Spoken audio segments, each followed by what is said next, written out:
Hello Esper all सी aspirants. कैसे हैं आप सब। तो स्वागत है आपका हमारे यूट्यूब चैनल पर D you hub is a community which provide you all the information regarding your CA preparation and your community examination. तो आज हम बात करने वाले हैं सेमेस्टर एग्ज़ाम और जो आपका सितंबर जो आपके एग्ज़ाम होने वाले हैं सीए फाउंडेशन या फिर सीए इंटरमीडिएट के लिए उनके क्या स्ट्रैटेजी फॉलो करनी चाहिए ताकि उनको मैक्सिमम स्कोर हो सके। और जो पास का जो टैग है, first motto is to clear all the paper and the percentile, तो वो आपका अचीव हो सके। ठीक है, तो डू हब आपको सारी इन्फॉर्मेशन प्रोवाइड करेगा।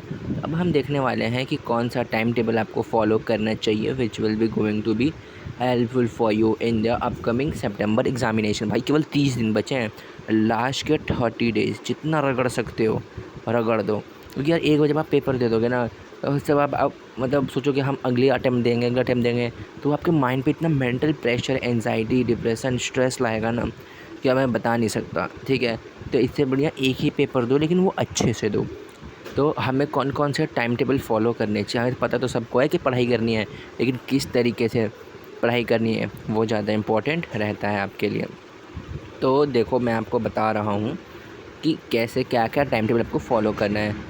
तो देखो, आपको 6:30 बजे यानी कि 6 AM पे आपको शांति से, मान लीजिए आप कल से आपका न्यू डे है, तो आप 6 AM पे you can be wake up 6 to 7, spend an hours for the some of form of the exercise, meditating and wake up your body, mind and escape laziness. You will This will help you to stay focused and energized throughout the day. A little bit of exercise like yoga and pranayama वगैरह आप करें, तो इससे क्या होगा, आपको वो help करेगा in your day to day, आपको एनर्जेटिक रहने में मदद करेगा कि आप पूरे दिन क्या कर सकें, अपनी एनर्जी के साथ काम कर सकें। कैसे कर सकें, एनर्जी के साथ एफिशिएंसी अपनी इम्प्रूव कर सकें in performing the task and the activity. Then comes your 6 7 to 10 session कि आप उठिए, 6 बजे उठिए, योगा वगैरह करिए, फ्रेश वगैरह हो लीजिए, and then 7 you have to going to you have to start your studies. ठीक है, start with the theory portion first, लेकिन आपका बिजनेस लॉ हो गया, ठीक है, बिजनेस लॉ हो गया, बिजनेस इकोनॉमिक्स हो गए, उनको पहले स्टार्ट करें। पेपर 1 और पेपर 4 को फर्स्ट स्टार्ट कीजिए।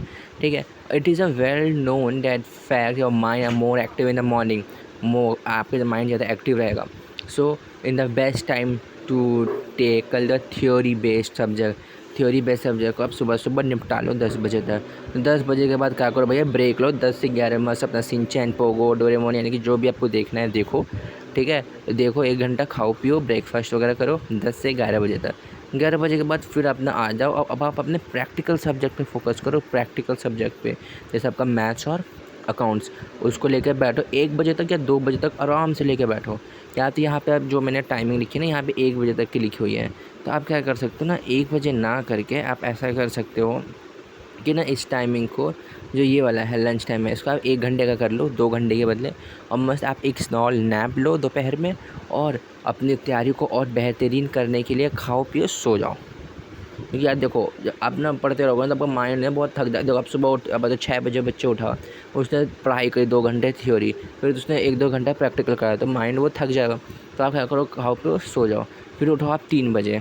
जो मैं स्पेसिफिक शेड्यूल जो फॉलो करता हूँ, 3 बजे उठे, go back to a theory subject, फिर से थ्योरी पे जाओ, फिर अगर focus on practical subject, theory फिर प्रैक्टिकल, फिर आप अपना शाम को अपना खाना खाओ, डिनर वगैरह करो मस्त आराम से, कोई दिक्कत नहीं, विदाउट एनी स्ट्रेस वगैरह अपना करो।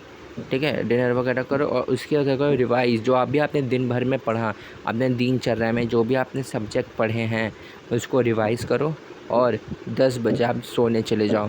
देखो, सोना बहुत ज़रूरी है। अब लोग यार सीए वाले बच्चे हम क्यों सोए, हम तो पढ़ेंगे।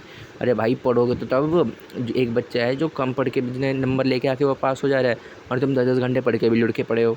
तो समझो बात को, पढ़ना मायने रखता, अच्छे से पढ़ना मायने रखता है। ठीक है, तो यही था शेड्यूल जो मैं दूँगा। लास्ट 30 डेज़ जो बचे हुए हैं उसमें फ़ोकस करो, पढ़ाई करो और लग जाओ यार। अब जो भी हो जाए, कुछ भी हो जाए, हमें बस उस रिज़ल्ट पे खाली पास तो लिखवाना है यार। 4 ही तो पेपर है यार फाउंडेशन के, अब क्या लोगे बताओ, वो भी 12वीं के पेपर है। पेपर 1 आपका अकाउंट्स पूरा 12वीं का छपा, अगर अपने 12वीं में पढ़िए ना तो आप अकाउंट्स क्लियर कर ले जाओगे।